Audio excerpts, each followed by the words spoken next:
For the second time in a week, Britain was lashed by rain and wind, this time Storm Bronagh bringing flooding that left drivers trapped in their vehicles.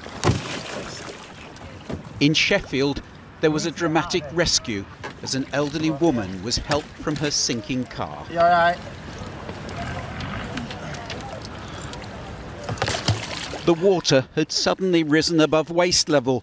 The rescuer, though, didn't want to be described as a hero. We wouldn't go and get someone out of a car that was just sinking. It's just pretty normal, isn't it?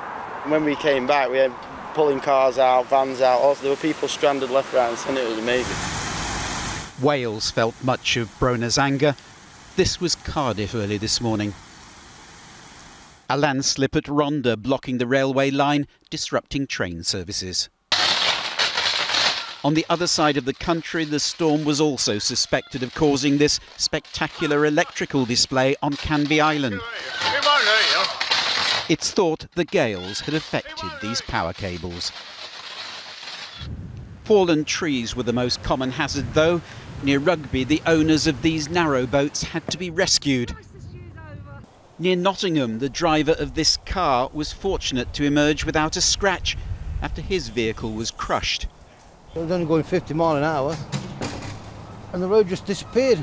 It looked like, and you couldn't see the tree until you was on top of it. I slammed my brakes on, and the tree landed on top of me, I think.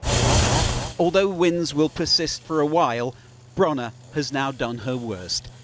In the alphabet of storms, the country now waits to see what Callum holds in store. Paul Davis, ITV News.